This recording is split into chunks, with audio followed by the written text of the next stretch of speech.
So instead of Right. just saying, there's problematic content in this movie, warning for parents. Don't, if you're worried about problematic content, don't come in here. We are a responsible film culture and heritage institution. We have an obligation to present work that is created by authors and artists without censoring it, but we will not present it uncontextualized or unchallenged.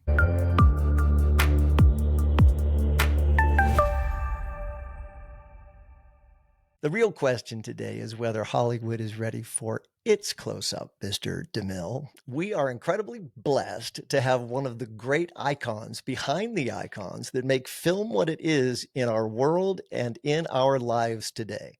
And I've never had the experience, as long as I've been doing Smarter You, where the titles were so swanky that I'm going to kick it over to Ellen Harrington and let her tell us what the things were that she did at the Academy of Motion Picture Arts and Sciences and in the German Institute and Film Museum. So, Ellen, help me out, please. No worries. I know it's like resume city here, Woo. but so for many, many years, I was at the Academy of Motion Picture Arts and Sciences, head of exhibitions and public film programming and international outreach and film education.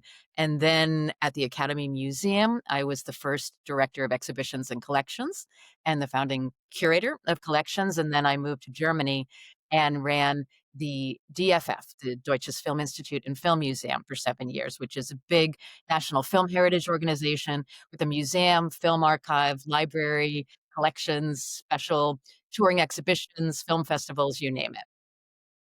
Gosh, I never would have got. I'm so glad we Yeah. just punted. I'm just going to be honest out there. We tried a couple of times and I just couldn't get through it. So I had to kick it to Ellen, whom I've known forever, 300 million years. We met in the Paleolithic era, I think is We about, look pretty good, yeah, actually, for our advanced age. Yeah. not bad for being 26. I mean, really, not bad at all. Um, I am so glad to have you here. You know that we don't spend any time going into anything that is complicated before we let you enlighten us and make us a little bit smarter. So the chicken timer is prepped. Okay, Two pressure's on. minutes on the chicken timer. There's no pressure that you haven't been able to handle in your entire life. So make me a little smarter, would you? All right. So I don't think I'll need my full 2 minutes, but basically, having heard what I do, my whole world is about getting people out of their house and getting Mm, out into the world. And so my super smart idea, which is very simple, is it's so important to seek out and prioritize direct experience, absolutely over oh, yeah. mediated experience. And I think this is in our age at the moment, there's a lot to unpack there. We can talk about it for ages, but Yeah. I've been screening films and bringing people together to talk about topics and to learn together and to see exhibitions and to, um, you know, travel the world and to go places together to kind of come up with shared vision and make it real. And it's something that everybody can do no matter where you live or what kind of work you do or what kind of day-to-day living you're doing. But when people retreat into, as we can see in the current day, when people can retreat into their silos and their phones and, keep the pandemic going for themselves in a way, this is something that I think we have to take a really firm stand against and to change the way that people look at the way that they interact with everything, whether it be culture, whether it be nature, whether it be other human beings. And the single most important thing is go back to the way it maybe ever used to be, to still use your digital tools, but do not deny direct experience. Leave your house. Yeah. The artwork the way that the artist intended it to be seen. Listen to first person sources. Read things. Touch books. Do things that bring you into contact with what is so much more important than what you can get in your house. Yes, and the chicken timer I says used it. that's I used it. so well, there's a lot in there. And it's a it's a powerful point of view. And I think you coming from your expertise have helped us all, whether we know it or not, experience that, whether it's preserving the great stories that we will be able to see and future generations will be able to see that they may not have been able to see, or simply seeing the experience of having people come together over and over again in those settings and benefit from it, right? There's great research right now on in the neurological world that if you simply get out and walk in nature, your mind is better, it's active, and it's able to do things that you couldn't do before you went for that little walk. Right. So, And it's more resilient. And if you're worried about your yeah, health and, dementia and things, you've got to embrace this. But at the same time, it's not just about your future self. It's about like, how are you showing up on a daily basis? What is the level of interaction that you have? And, we're in a society now, obviously, it's super polarized. People are incredibly isolated. Most people don't have a lot of, friends, so, statistically, when they survey people, a lot of people don't have somebody to physically hang out with and talk to, and you're getting everything off of these fabulous little devices, and I mean, I'm looking at it, I'm guilty, but you gotta find other ways to get your information. You've gotta find other ways to be in the world, and this again is like my primary mission is, for example, in the world of film, always trying, if you can possibly, to see a film in a theater the way the artist intended. If you can't, okay, stream it, but, try to get out and see it among people. And yeah. if you have that chance, like we try to offer of showing it in a restoration and showing it with the filmmakers, and the filmmakers talk about how it was made, that's your cherry on top. But you can put that into everything in the world. If you're interested in politics, don't just read the opinion sections and, these crazy blogs and stuff.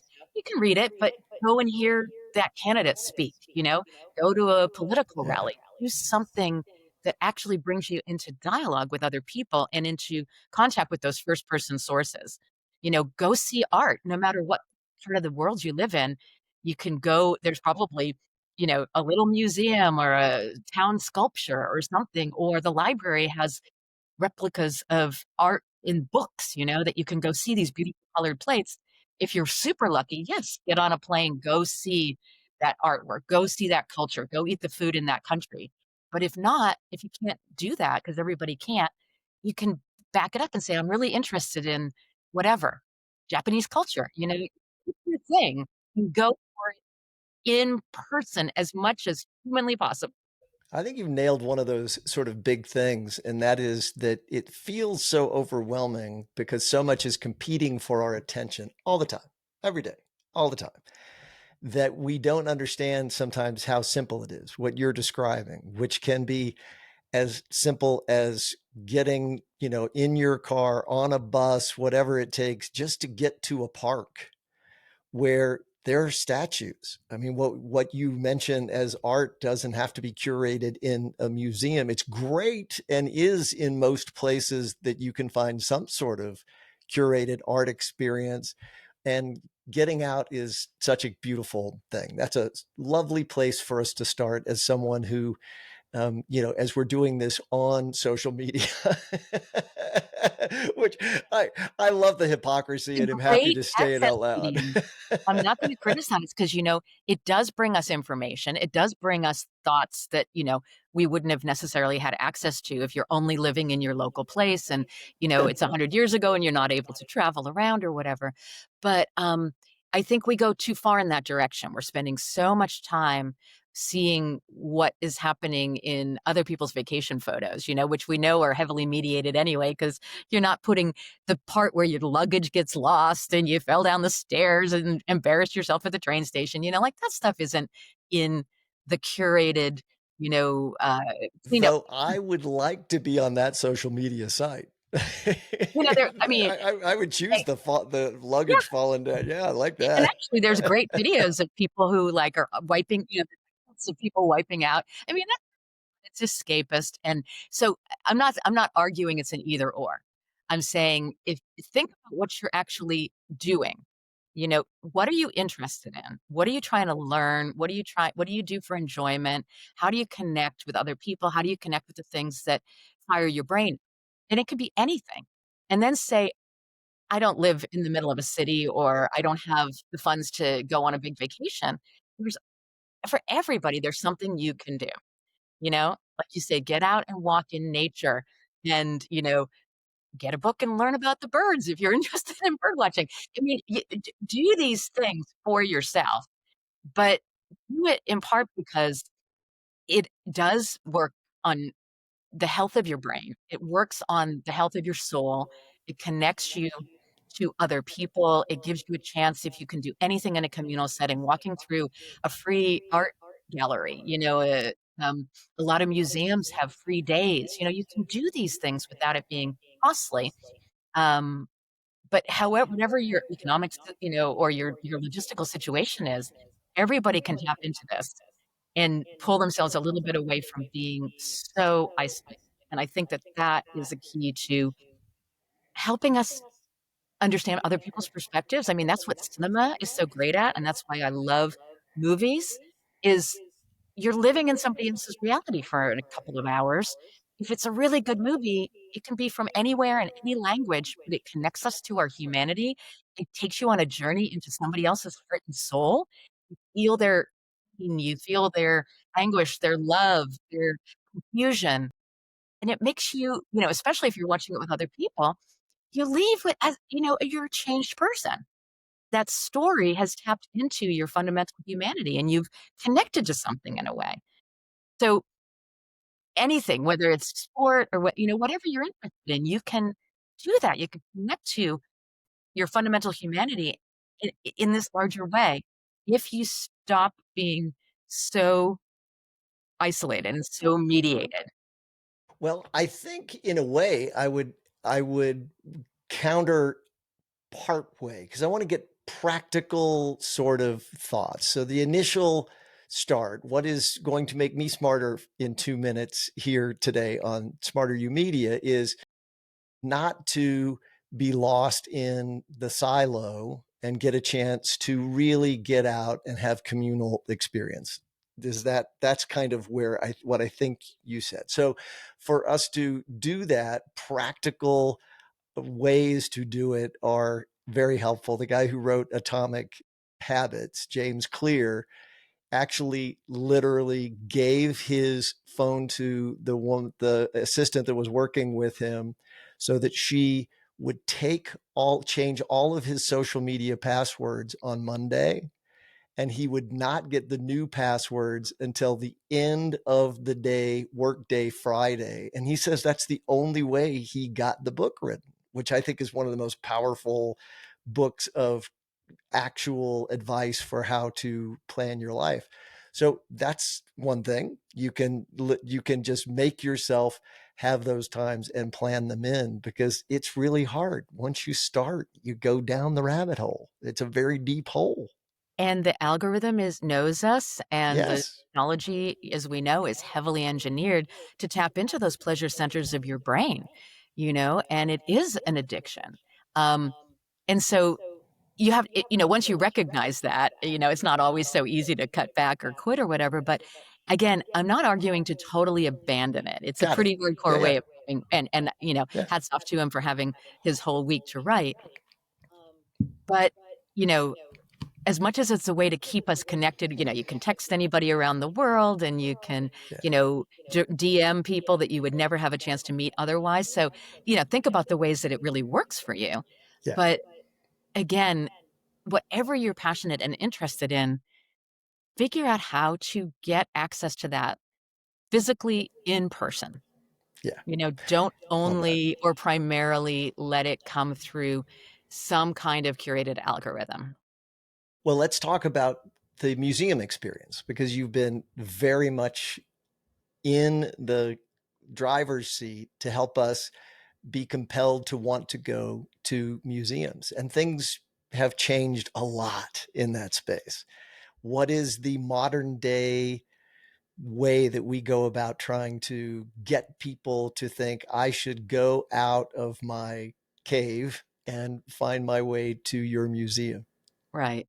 So museums used to have a pretty different societal function. It used to be a repository of knowledge and sort of things that on some kind of higher level of um, creative or curatorial or cultural elite had decided was these culturally important works or things that were relevant to the history of humanity or something.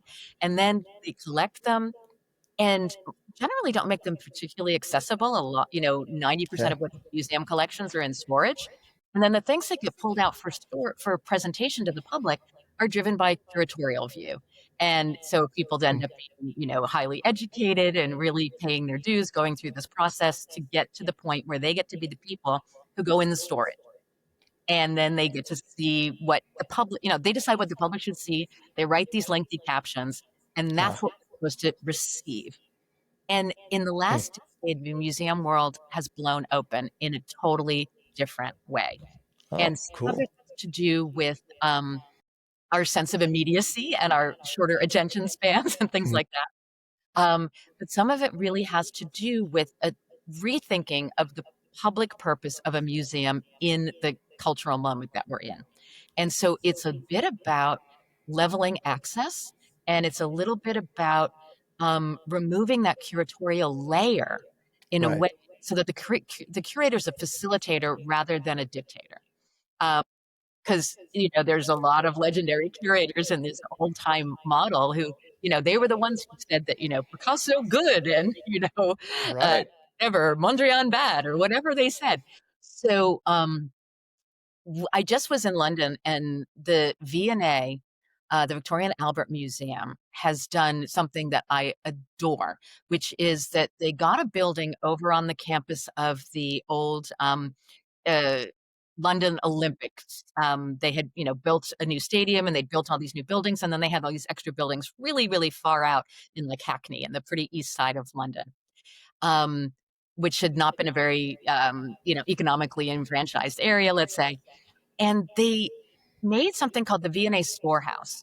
Mm. And every object is equal in this place, and the public can come in, and everything is on this kind of open floor plan on all of these shelves behind big sheets of plexiglass, but really integrated. So decorative arts and furniture and paintings and bronzes and you name it, they're all kind of tapestries. Every kind of medium that they collect is all mixed together, and there's no particular, groupings that separate the artwork out and say, these are the ones that are the classic objects that we all must worship.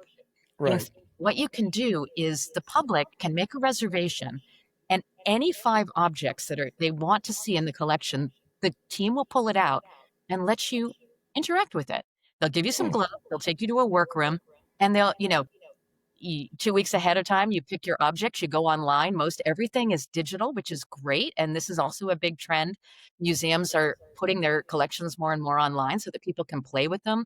Right. A lot of, this Google Arts and Culture where you can play with the images that are open source and copyright free, and people can make artwork with them, but in this situation, you can pull out the artwork and you can actually look at it and touch it. You don't have to be a doctoral student or a professor or something to get Right. in there.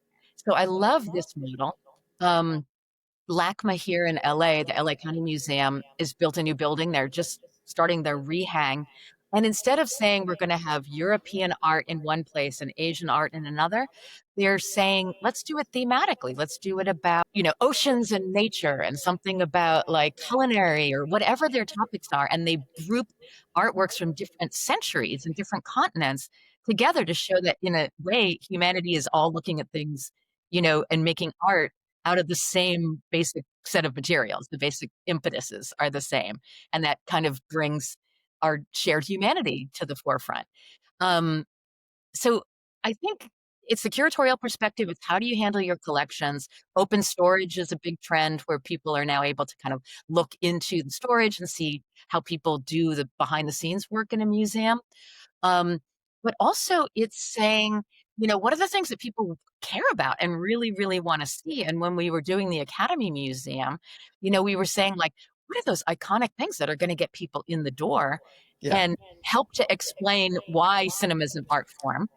What is the creative process behind making movies? And in fact, that's a big story point is that, the artwork, of course, is the finished movie, but who did what? Like, how did the production design and the sound and the acting and the casting and all these things come together?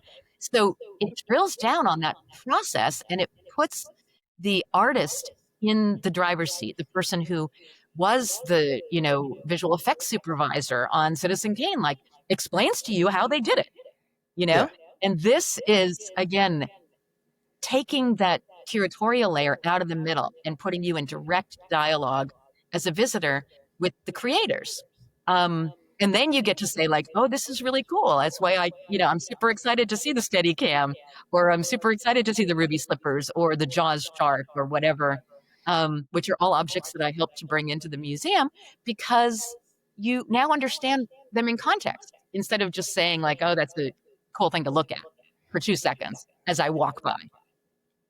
I just love that we're taking down the layers because as a philosophy guy, the aesthetics movement always has been about that kind of somewhat forced curating. So to let the movement be more democratized sounds pretty great to me and makes me want to go to a museum. You're making me want immediately right now to go out and take a walk in nature. And then and by the way, nature doesn't have to be, it can be down the street where there are trees. Yeah, it can be your go out your Walk on the, just look at the yeah, sky, look at the moon, whatever it is. yeah. Well, I love that the curation, the museum piece of your life intersects with storytelling because as you tell me stories right now, you're very good at it. And that's one of those things we try to get better at in life generally is how to understand the stories of our lives and tell them to each other. But how does that intersect, you think, with everything? I mean, film is storytelling. Storytelling is maybe life. Say narrative is life. Okay. Narrative is life. Uh, Well, it's pretty big, but that's it's a big pretty statement, dead but on. basically, I mean, from the earliest years of our lives, we're being told stories, right? We're Yeah. being told the story of our parents, and we're told in our ancestors and children's books and how to make sense of the world. Um, and if you look at basically any contemporary profession, you have to be able to tell a story about why you do what you do and why is it important, right? Mhm. Um, and for some people, that's more the meat of what they do, what we do. If you are doing a podcast or you are creating an exhibition or you're building a Right. museum or you're making a movie or you're writing a book or you're a play or a novel, these are obviously a lot of those things end up in the realm of what's considered art, and art obviously is quite story driven.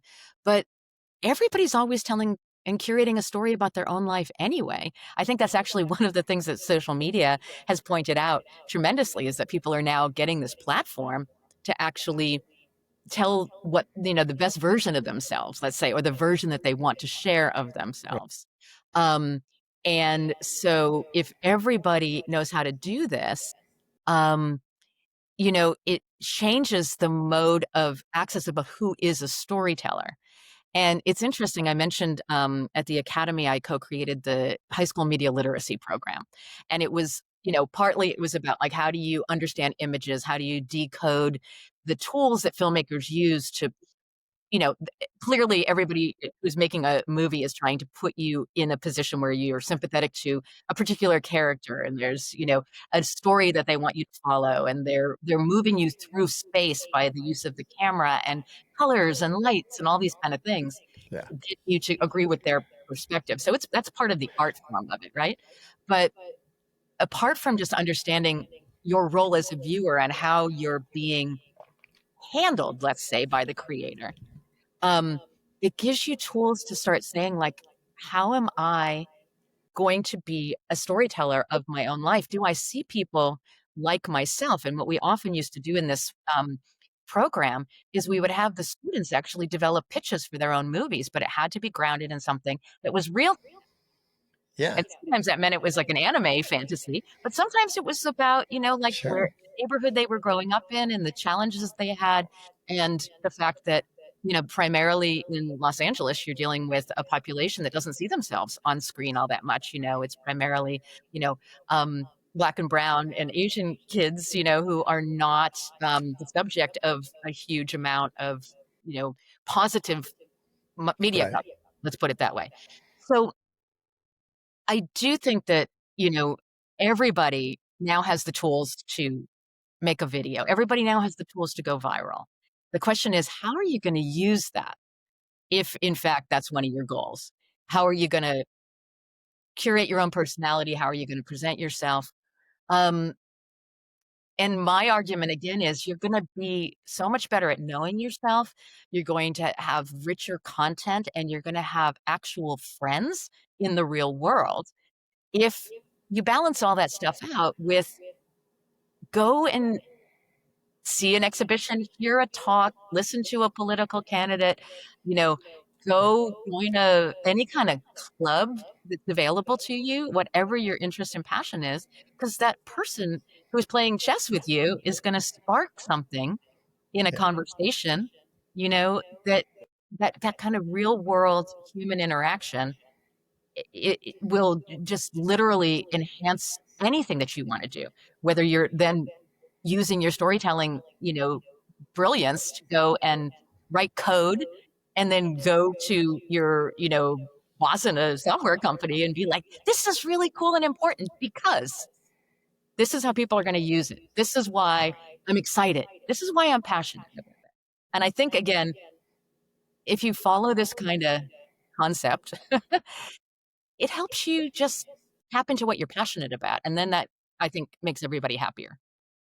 I have watched a generation that is different from mine feel differently about the metaverse and have worked on trying to understand what it is. And part of that is it echoes what you say, which is I, in a room with people, am the happiest person in the room because that to me fills me up. It does good things for me. Literally know a guy who was running the program, big programs at Twitch, and he's more comfortable in the metaverse, and that's where he wants to be. It's where he is fulfilled, and he has a different experience than I do. I would gloss over, but it's different for him, which I think is part of what human adaptability does. I mean, we have so many parts of us that are now connected in that way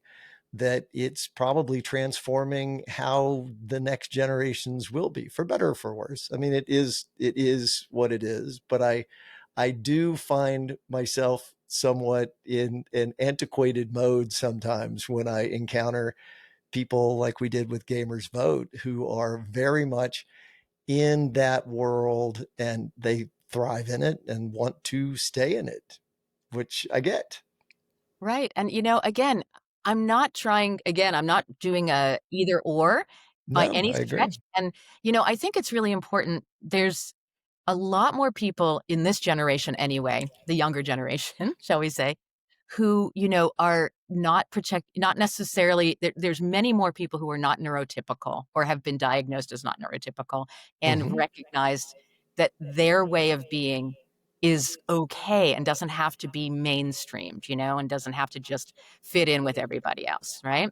There's so many different ways of being intelligent. There's so many different ways of being. Um, and I think that that's a super important thing to put front and center and recognize. And for some people, going into the gaming universe is their version of direct experience because they make friends that way. The question is, can you balance it out? And I think for the majority of young people, in my impression, because I have a couple of, you know, 20-ish, kids, Sure. they, so I know some of their friends. And for them, a lot are lonely. A lot, it's not, being in that meta world is not the right fit for a lot of people. And it's Sure. harder than ever to overcome it. It's harder than ever to, you know, Step out. Yeah. step out, get out of your room. And Yeah. especially this poor group of kids who went through the pandemic, and had to do virtual learning and didn't have, they've lost a whole set of years of socialization and social skills and understanding how to be together. Um, so I think for the majority of young people, it's still something that really needs to be focused on. And I think one of the just, you know, interesting things that's happening now in education is this movement to ban cell phones in schools. And the kids to give them in a pouch in the morning and they get them back at the end of the day. Hmm. And it's the parents who are really against it. They're like, I have to be able to call my child at any moment. And it's like, no, you don't. When we were Yeah. kids, there were no phones. My parents didn't know where I was 90% of the time. Yeah. But we survived. But what's happening now, the teachers are reporting that the kids are talking to each other. And the lunchroom used to be deadly silent. And now the lunchrooms are noisy. People are talking, they're joking around, they're horsing around, they're causing trouble. Wait, Yeah. they alive in a way that they haven't been. They're talking to each other in the classroom. They're easier to get their attention anyway. So it's just a really interesting time in our development of humanity, let's say, where we've gone, I think, really far in this direction, and the pandemic compounded it so much that, I think we're in a far worse place, obviously, than we would be without having had those lockdowns and those years of homeschooling and, virtual living. But maybe we would have gotten there in 5 years from now without a pandemic. I Yeah. mean, it's so appealing, it's so addictive, it's so omnipresent. Um, and again, I spent my whole career telling people, like, this thing's really cool. Like, come and see it in person. Yeah. Come watch this film. Come hear this person talk about how they made their artwork or come see this cool collection in a gallery. Come, outdoors and see a movie under the stars. Like whatever I'm offering, there's a million other options out there that will fit pretty much anybody's interest. And there's still a lot of people who are busy trying to, like, overcome that gap, And it's harder than ever. It's harder than ever to fill cinemas. It's harder than ever to, um, Hmm. sell books. It's harder than ever to get people to show up for in-person events. But when they do, there's something that's really magical about it. People are like, Yeah. "Wow, I forgot. This was really fun." And for people who want a smaller gathering or a one-on-one or just something parallel play, there's Yeah. always those opportunities. Everybody doesn't have to become a big party, animal, social butterfly, whatever, in order for them to find some direct experience that's going to enrich their life and give them that human connection. I love it. Let's talk film.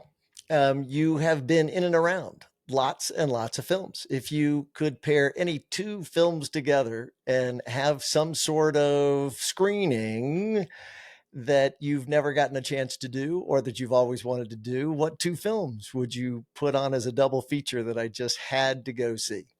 That's so funny because I have to say I've always been able to put together any films that I Anything you want. All right. Well, then why don't we say what do you think the best one was or one that you'd like to do today? my gosh. Well, I mean, always the best things were when we had the people who made them, who were thoroughly, whatever, unknown, unseen, were there. Yeah.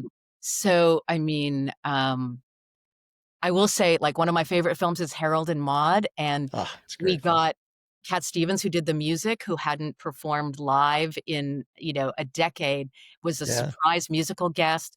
And then, Wow. and Cameron Crowe hosted it, and, we had, the actors were there, and, so I love to do that kind of thing, and then, put it in the context of, like, a Hal Ashby retrospective or something where you start seeing, like, all these incredible connections, or how does a career develop, how do people take a film that they were inspired by and build upon it, and something like that. So you could do, like, show Citizen Kane and Parasite, and just, there's so much Yeah. that you can do with those kind of interesting comparisons between genre and between decades and between countries and between authors. And Yeah. that's why I love festivals. I love programming and I love festivals because you can really um, just be so expansive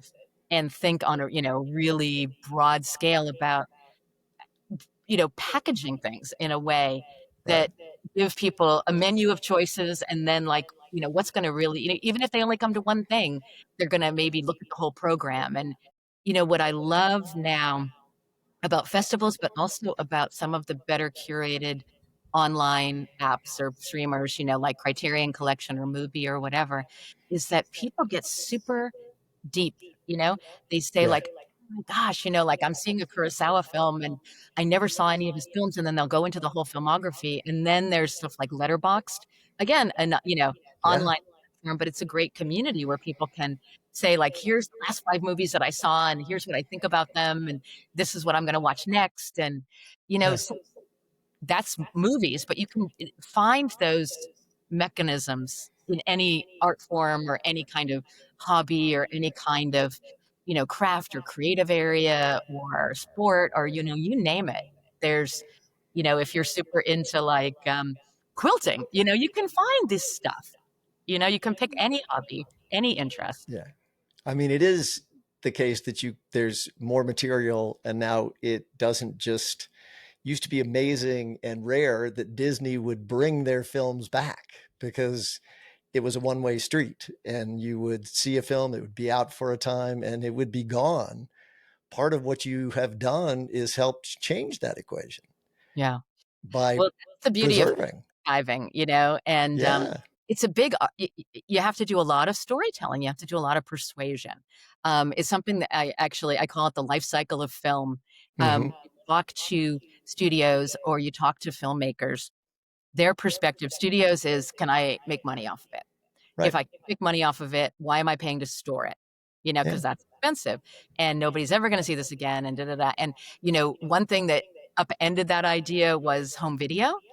Right. Even though that's taking things into the home, it became something where all of a sudden they were like, "We need more titles to digitize, or we need more titles to Yeah. put into home video release or whatever." And now festivals will launch these digital restorations and premieres that we do as archivists. And then, you know, there's an aftermarket for it now. People are actually showing up in person to say, like, "I actually want to see that 4K restoration of Jaws on the big screen."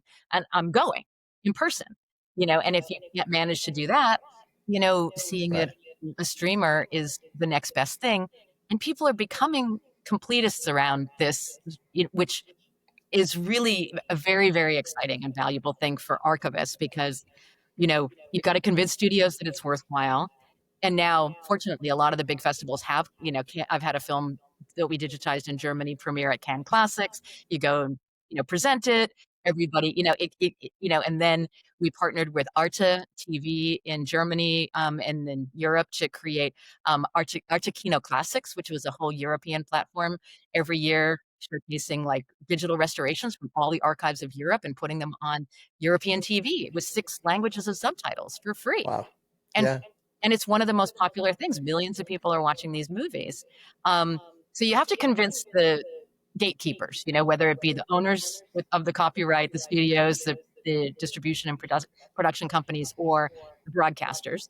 And Yeah. then you convince the filmmakers because they're always like, "I made a movie. I'm going to raise money now for my next movie."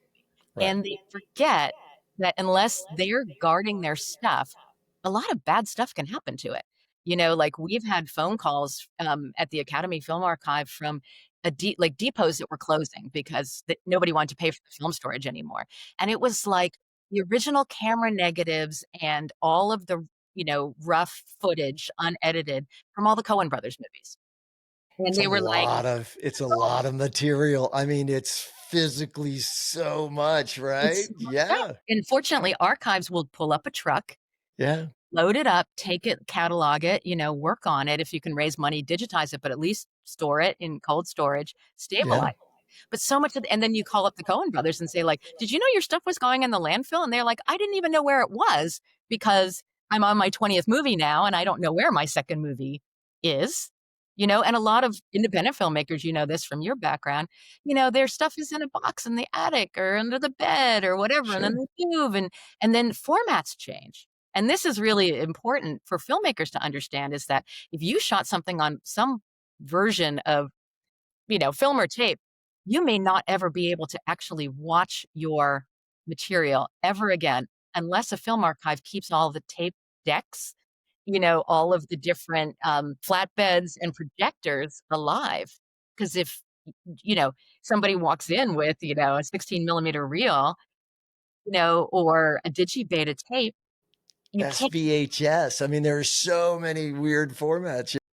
you can't So even look at it without a film yeah, archive that, we used to have what we called the graveyard in the basement in Germany of this film archive building, where we would just throw old equipment, we would just harvest decks and we go down there for parts and just always try to keep like every one of those iterative versions sure. alive so that a filmmaker could walk in and be like, I can't watch my movie. I want to, can we restore it? And we're like, let's see if we can even see it.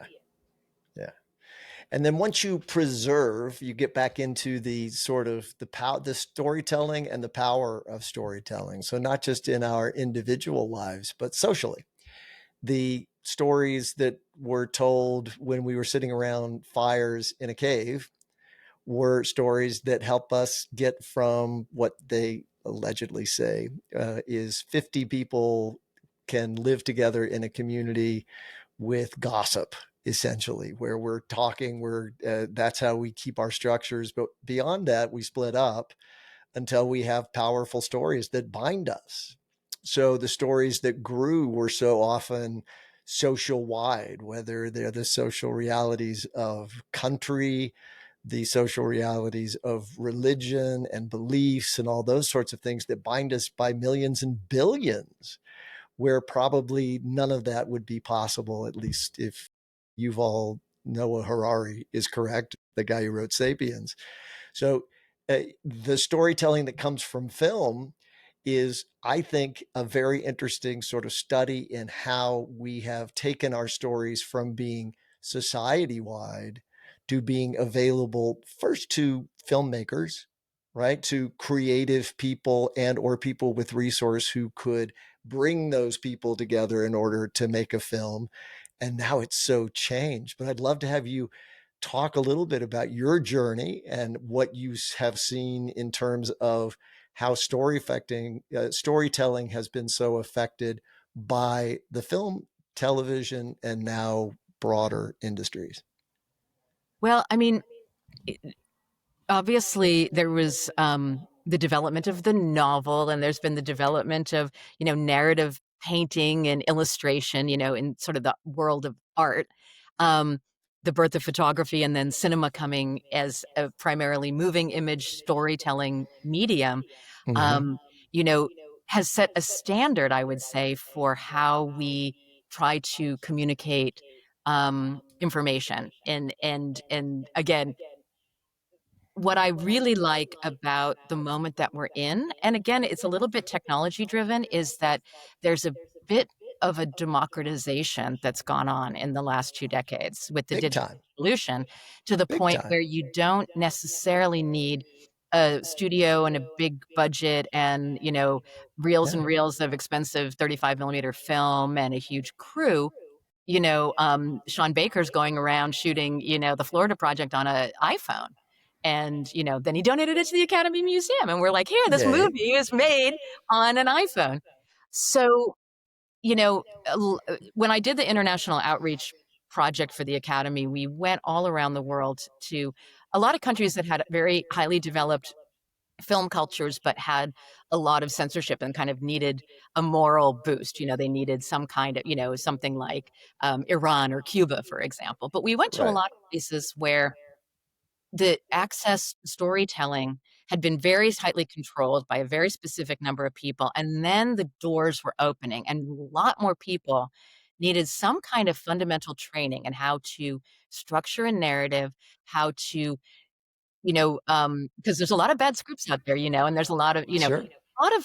really important building blocks to how do you set the scene, how do you, develop your character, how do you write dialogue, how do you have certain beats in a story? How do you make a conclusion? It's storytelling 101.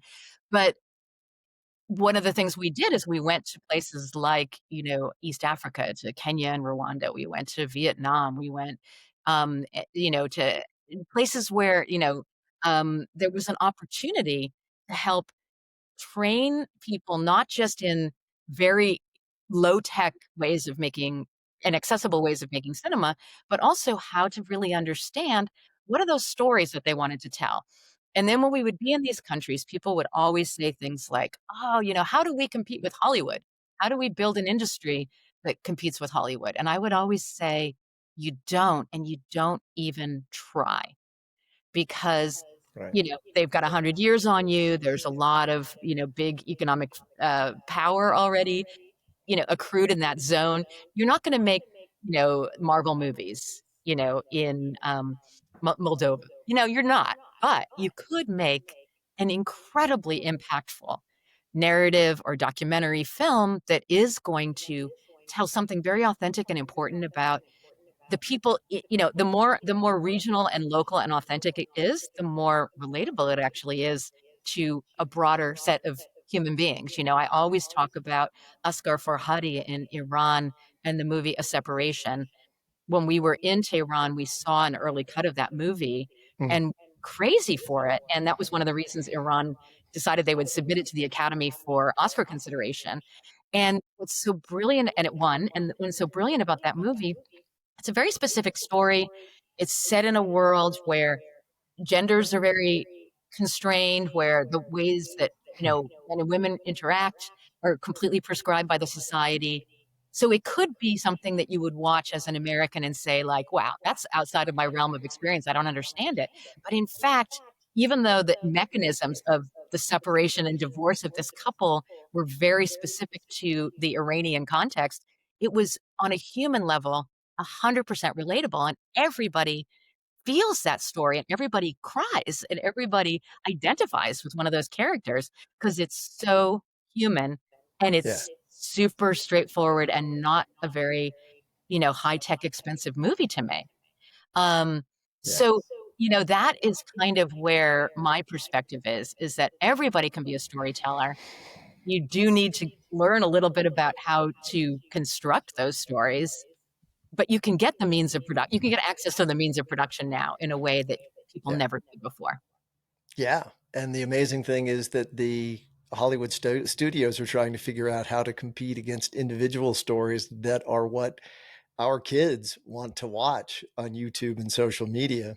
I mean, because they're genuine, they're not only not Marvel movies, they're low production to no production, but they're voices that are relevant in their world beyond a lot of other things. So it's fascinating that it has changed so much. I love that you have done so much to go out into worlds and encourage people to tell their story, because I think that is the progression of sort of where we've come, is that we have access to those things.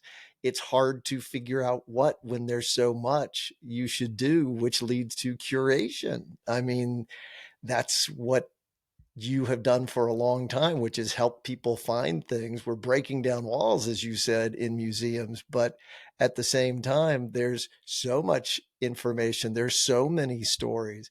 How do I find my stories? How do I find the things Mhm. that enrich my life as opposed to pollute my world? Right. Um, well, I mean, what I would say is it's important to really think about what is it you're interested in. What are those things that fire you up and that you want to know more about, or that you get just pleasure from interacting with, or is fun for you, or helps you build a community, or helps you find one friend, or just get, if you need that solitude, that takes you into that place where you really feel like you can be your most authentic self, right?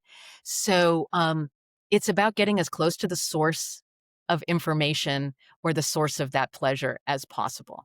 Um, and, you Hmm, know, there's a lot of ways that you can it's find interesting. mediated and curated content. That's totally great. But there's also ways that you can be, you know, the creator of your own set of, community rules. You can say, like, I just really want to get together a bunch of people who love to play, my Magic the Gathering cards together, and find a way to do that. Or I'm, super interested in, um, you know, hiking and wilderness preservation. Like, I'm going up to, signing up for the hike on Tree People, or, whatever it is.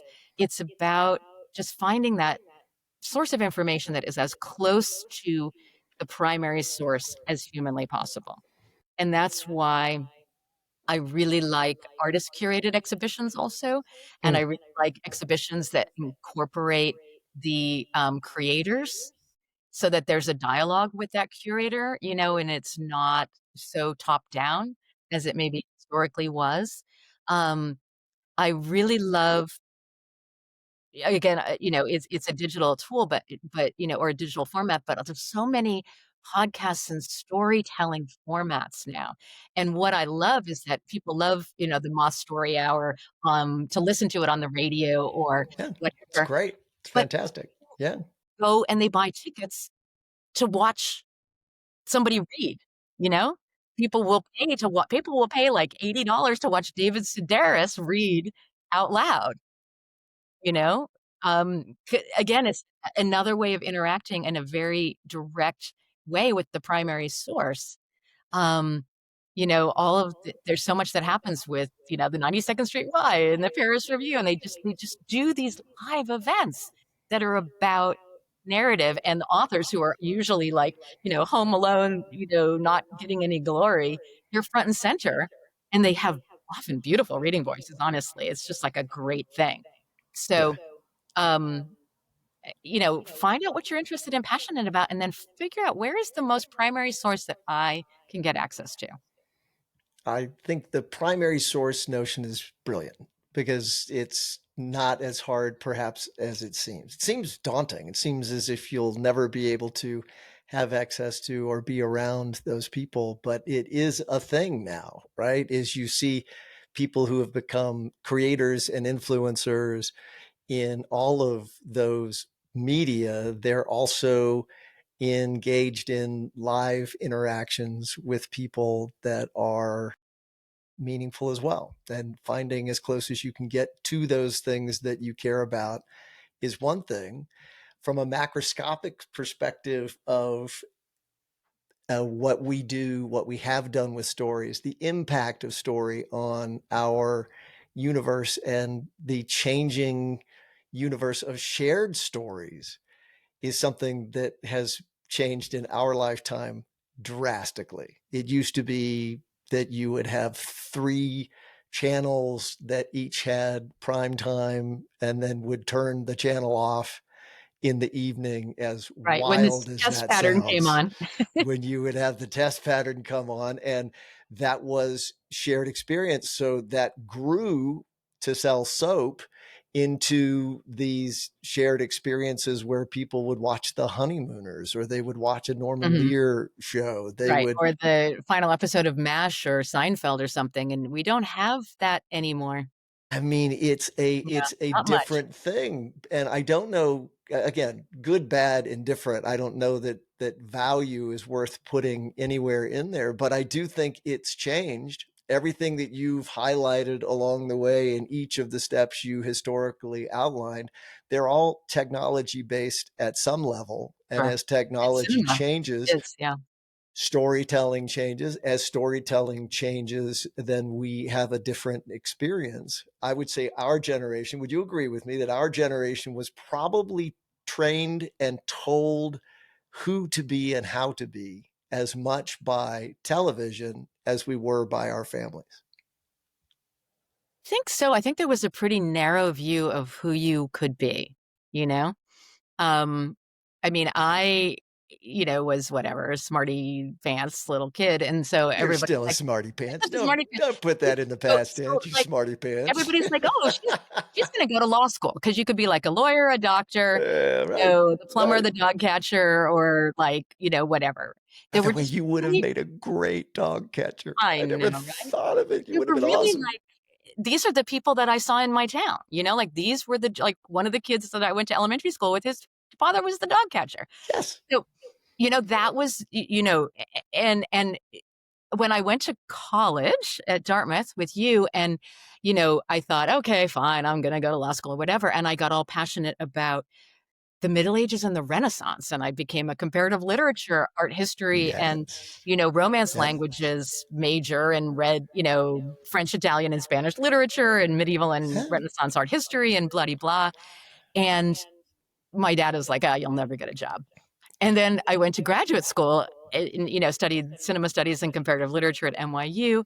And the whole time I was there, my grandfather thought I was in law school. Like he just actually thought that that's what I was Just doing had to be. because that Yeah. was one of the 5 things you could be, Yeah. because and, I think TV now is a much broader landscape. Yeah. There's so many more ways for people to tell those stories. And one innovation I do think I really like, um, that television does better or streaming services do better than cinema is adaptation of novels or Hmm. longer complex stories Yeah. into these limited series, an 8 to 10 episode arc.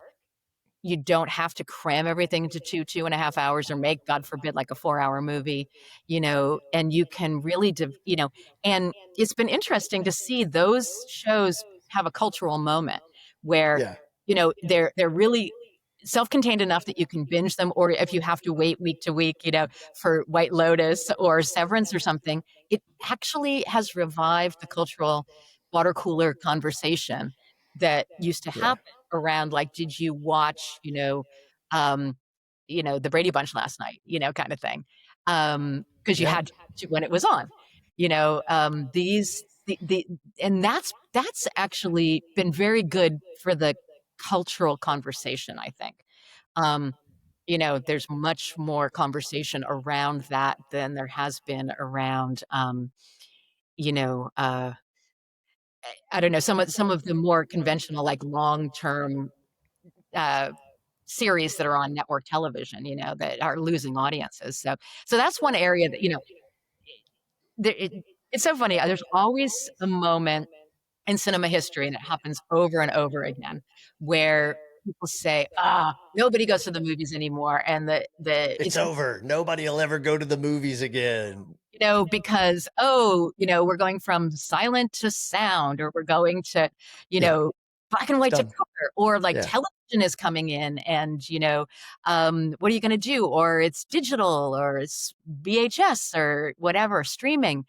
Um, and people always say to me, like, "Don't you think streaming is gonna be the end of cinema?" I'm like, "I don't think so." I think what happens when a TV show like, The White Lotus gets a lot of attention, or, a film like, Parasite kind of breaks through in the American context, even though it's in Korean, and it's an independently made movie, it drives interest, and people start thinking like, "Oh, like, what else can I see? What else do I wanna see?" Um, and so I think the technological change just, it's still always about storytelling. It's just how are you gonna get to it? How is it being delivered to you? How does it fit into your life? What's the context? What's the conversation around it? And how do you get people excited about seeing it? 'Cause once they do, it builds a fan base, and then everyone's, like, waiting around for the next season, and you gotta wait a year. So what else are you gonna watch? What else are you gonna watch that's kinda like it, or you think, the algorithm tells you it's pretty interesting, maybe you should try it, And it's been such a boon for, again, diving deeper into directors' filmographies, discovering work from another era. You saw this film noir. Where do I get more of that? It's so cool, you know? Yeah. I think it is. And the progression to get back to your original thought, which was it is good to get out and be with people in environments for whatever reason. Be with Yeah, and we haven't humans, even talked about music, gather together. Yeah. Yeah. Yeah, No, going we to haven't. concerts, hearing live music, that's Yeah. something that has had a huge upswing since the pandemic, and that is a really successful method of getting people together, and they're having a shared experience, and they've got a story about like, "Oh, I saw Taylor Swift. Oh, I did too," kind of thing. I mean, those are the things that, again, give you that water cooler moment that we've been missing in our culture. Yes, and I am hopeful that there will be storytelling that is positive. Sometimes it's much easier to make, and or audiences are much more drawn to things that I don't know that they necessarily bring our shared experience to good places, because we are witnessing and being a part of tremendous violence, tremendous negativity, tremendous skepticism, narcissism, all of it that just inhabits so much of what content can be when it is just released into market forces alone, right? So this is a business. If you, I made reference to selling soap in television, but not to understand that all of those things are driven, like you said, by studios needing to make money. They're not there benevolently. Usually, I mean, they're wonderful storytelling, meaningful people who are producers and studio executives who care about making meaningful things that are good stories for us and our world. But that doesn't predominate. That's that is not the business of film, television, and social media.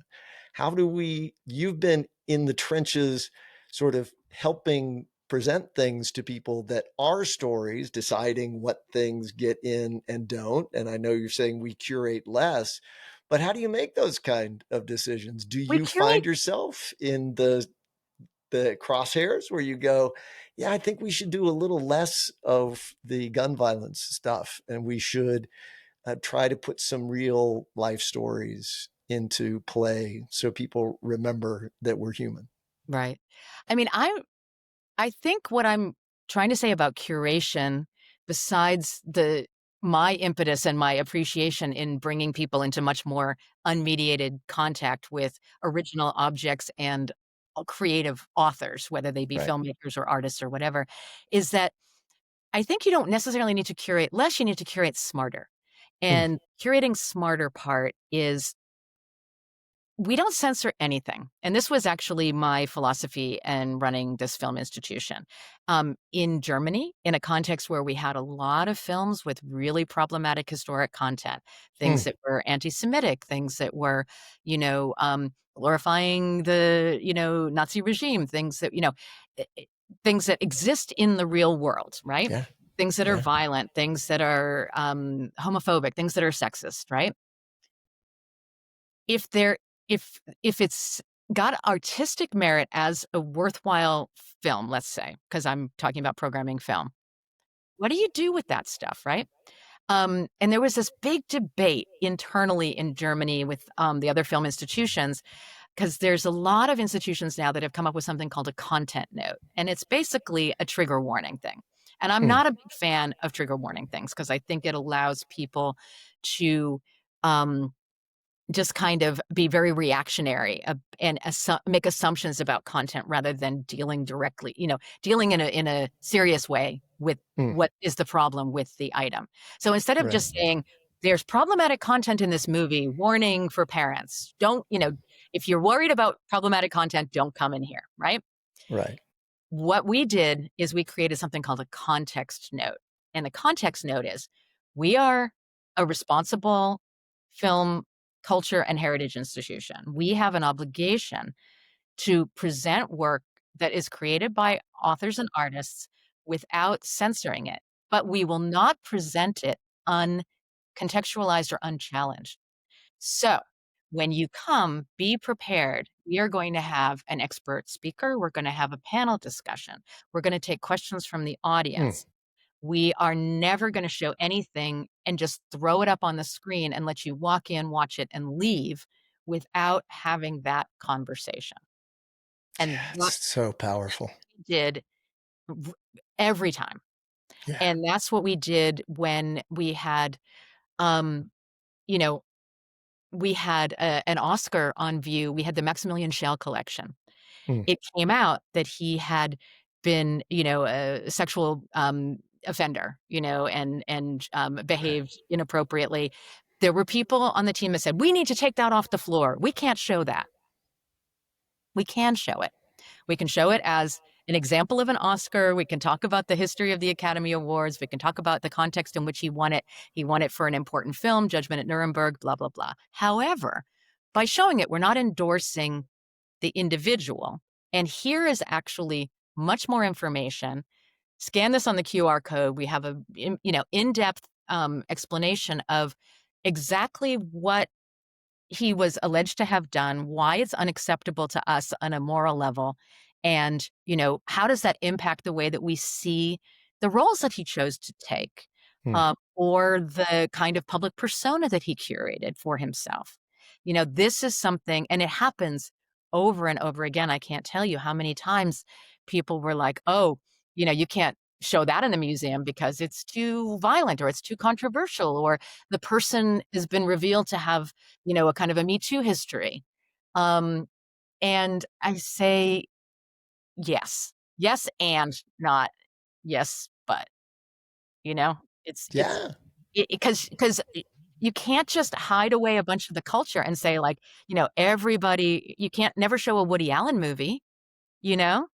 But you can't show it uncontextualized. You gotta you can't you Yeah. at Manhattan, you have to talk about that relationship between him and, 17-year-old Mariel Hemingway. You can't just screen it without an introduction and some other really serious scholarship that puts it in context.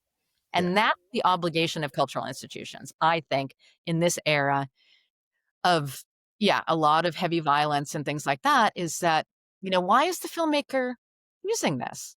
What is this about? Who are they trying to appeal to? Why do you like it? If you're watching it, what primal instincts in us is it, tapping into? What's the appeal? What kind of public reaction did it have? That's why that's why the cultural institution has a very important central role in these times. You know, it has to be something about, we have to be able to contextualize, and we have to be able to create a safe space for that conversation. Well, I think as we wrap up, and we've talked longer than anyone that I've I win? actually, yeah, well, it's not a I know, I'm so surprise. competitive. You and I have been, well, we're neither of us are short-winded, let's be honest. Sorry about But that. our dialogue will continue long into life, but we always try to wrap up with something that helps us find good information. And I think you kind of started a little bit with that. So there may just not be another bookend, but you came with some idea of something that you can help me get information better so that I am better informed in a world full of information. So Right. what was that? Well, I think, you know, you can probably look at me and say, like, okay, she's reading, I can tell you what she's reading. You can look at people and say, like, she reads the New York Times and she reads the New Yorker and she drives a Volvo, like she's, you know. So it's very important, again, to put things in a bigger context and take yourself out of your comfort zone, you know? And the issue about where you're finding authoritative information, again, get as close to the original source as you possibly can.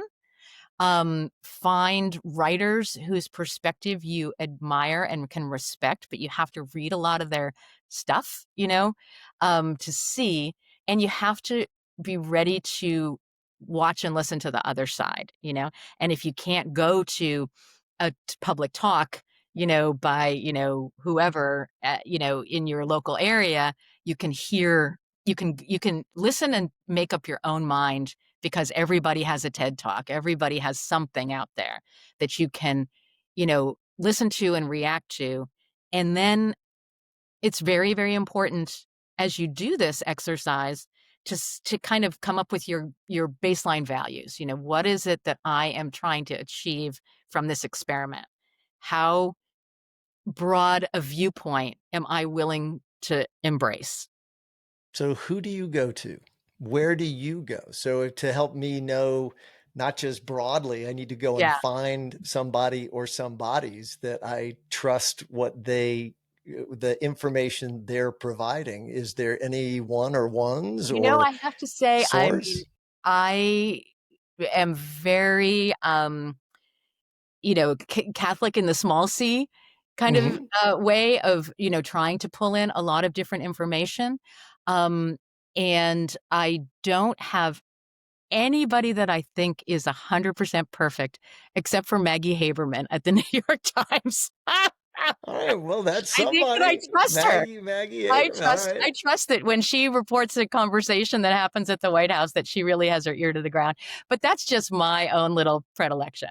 But I'm trying really hard to, because we all have people in our lives from different political perspectives, right?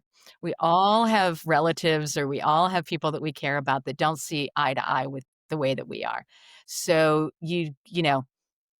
listen as broadly as you can, but it's also okay to say, this person is outside of my boundaries because I feel that they engage in hate speech, or they engage Yeah. in, you know, behaviors that for me are, um, you know, against my moral code, whether it be, anti-women, or homophobic, or whatever your boundary is.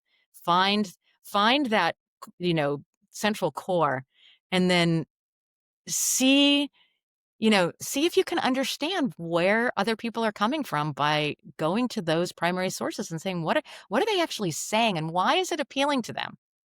You know? What is it about that argument that works for those people? Because even if I oppose it 100%, I'm going to want to be able to put it in context and articulate.